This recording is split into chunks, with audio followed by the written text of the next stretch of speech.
When Emily and I last left you, we had just gotten the final results for the 5th round of IVF, and that round produced one chromosomally healthy embryo, which gave us a total of 2 chromosomally healthy embryos. The other we had gotten back in 2017 during the 3rd round of IVF. So at that point, we were left with a decision to make. Do we do a 6th round of IVF to try to get more embryos as a sort of insurance policy? Or do we go ahead and take one of these 2 embryos, implant it, and hope that that results in Emily getting pregnant and ultimately in us becoming parents? After talking with Emily's doctor and talking with each other, we have decided to implant one of the embryos that we have. And as I sit here today on Monday, October 14th, that transfer procedure, that implantation procedure is 2 days away. It'll take place on Wednesday, October 16th. I think the easiest way to sum up why we have chosen this route is that while in the big picture, in our ideal world, we will have 2 children, right now, more than anything, we just want to have the first. And so that's what we're going after here. So the way this whole implantation thing works is that Emily has been taking different shots and medications to prep her body. And on Wednesday, we will go into the IVF clinic. They will thaw out the embryo because it's been frozen. They will probably let me take a couple of pictures of it, and then they will transfer it into Emily. 9 days later, which for us will be Friday, October 25th, Emily will go in first thing in the morning. They will draw her blood, and a little while later, her nurse will call her and let her know whether or not she's pregnant. We decided not to document this portion of the process in real time because we thought that if we did, it might add a little unnecessary stress and pressure, and that was the last thing that we wanted. But in terms of what we've been up to, I guess the highlight of the last couple months was we took a trip to Banff in Canada, which was incredible. We would both highly recommend it. The trip coincided with the anniversary of the due date of Emily's 3rd pregnancy. That was the pregnancy with our daughter, who we lost at 20 weeks back in 2018. And it was actually really cool. One day when we were out hiking, we saw a rainbow. And for those who don't know, when a child is born following a pregnancy loss, that child is often referred to as a rainbow baby because it is this beautiful, special miracle that comes after the storm. So it was really special for us to see that, and hopefully it is a sign of things to come.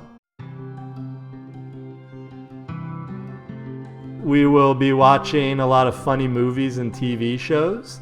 We will be having dinner at one of our favorite restaurants. We will be going to Austin for a Texas Longhorns football game. And we'll be doing anything else that we can think of to stay upbeat and positive and hopeful, and for me at least, to stay upright as we prepare for whatever news awaits us on Friday, October 25th.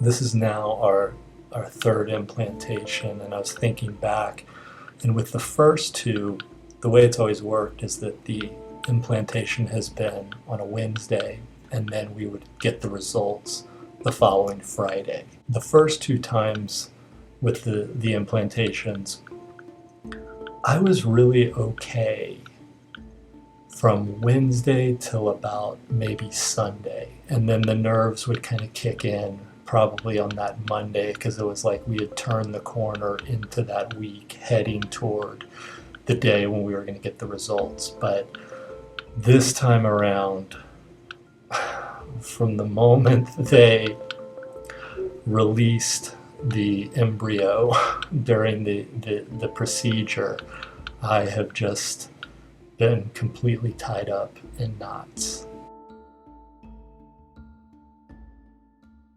As the guy, it's like I have nothing to go off of. And really, Emily doesn't have anything to go off of either. It's because the symptoms, whether it's cramping or anything like that, they can be a sign of pregnancy, or they can be a sign that you're not pregnant. So there's really no way of knowing for either of us. So you just go through this 9 days with your mind running off in a million different directions. And I guess the best way to describe it is the whole experience is a total and absolute mind. It is an absolute mind.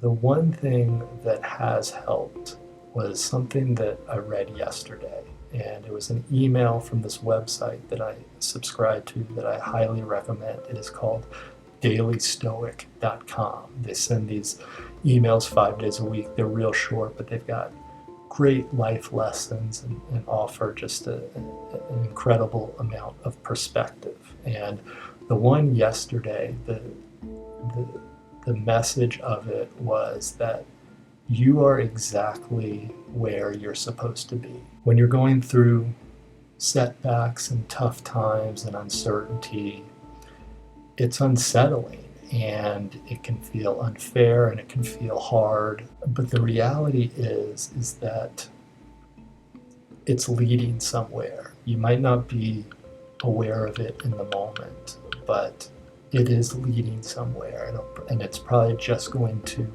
take a little time for the point of it and the whole story of it to reveal itself. I'm really struggling right now, but I'm just continually reminding myself that I am exactly where I'm supposed to be. I am in my office, sitting here, going out of my mind, waiting and wondering when Emily is going to show up and let me know if she is pregnant or not.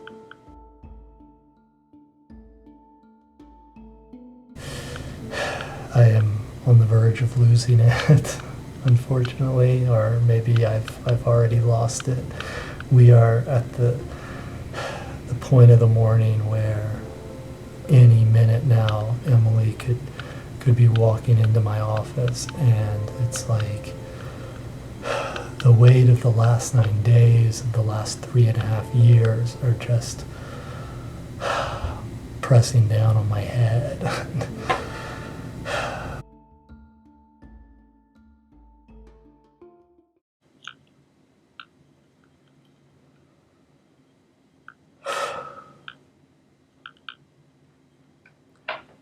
I am really... Hi. Hi. Are you on the phone? No, I was talking to the camera. Okay, well, I just wanted to tell you that I'm pregnant.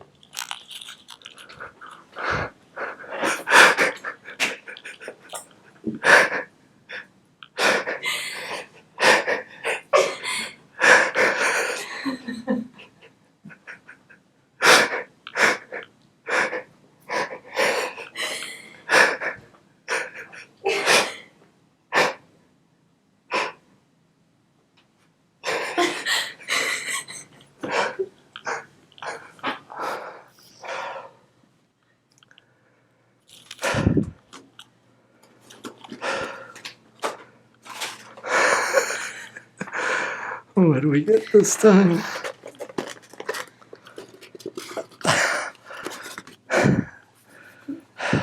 Pecan fudge pie from House of Pies. Oh my God, this is phenomenal. So I had a call at 10. Yes.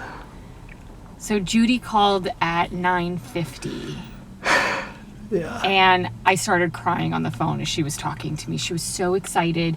She and the doctor had conversed this morning, and they were both being like, well, who should tell her? Who wants to make the call? And the doctor said to Judy, why don't you go ahead and make it? It was great. I was crying. So, I had the call at 10. And in my head, I was like, I want him to wait as little as possible. Yeah.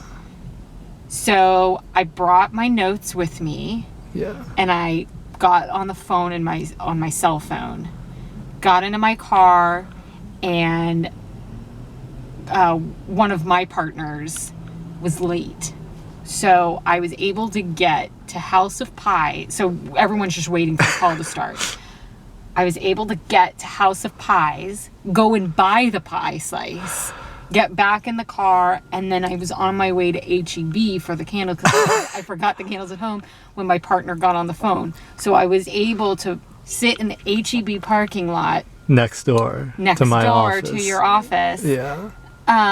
With my notes so that I could be completely on the call. Yeah. So I've been sitting in the HEB parking lot for probably 40 minutes. Yeah. On this call. Yeah. And then I ran in real quick to get candles, came out, and came to you. So this was the fastest I could get to you. I really couldn't do it any quicker. Yeah. So I'm pregnant. It's weird. The day of the implant, of the transfer, I was fine. And then that night, all of a sudden, I sort of went off the deep end. And I went off the deep end for the next 3 days. Yeah. And then it sort of started to calm slowly. And then yesterday, I was really, really calm, actually, and not stressed out, which then stressed me out because I thought that was concerning that I wasn't stressed. Right. So then last night, when we went to bed, I woke up about 2 hours later and then was up. Yeah. Yeah. So I'm hormonal and tired. Right.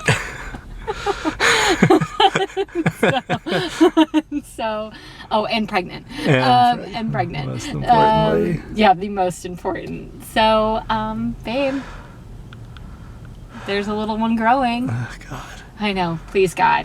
Just for the love of everything, please, please, please, please. And I noticed your sweater. I wore it on purpose today. I thought you might have. I wore it on purpose the today. Rainbow. Mm-hmm. Yeah. Because this will be a rainbow baby times 5. Yeah. So this will be a rainbow baby times 5. God willing. God willing. Hey, y'all there? Yeah, I'm here. Well, Emily is pregnant. Oh my God, I'm so glad. Oh man, it's wonderful. Great. It's great. This is the best. Congratulations. Thank you. I can't, there are no words for me to express how happy I am. I mean, Emily, everything that you have been doing really is just so admirable. Everything that you do, all the shots, the acupuncture, everything. Well, thank you.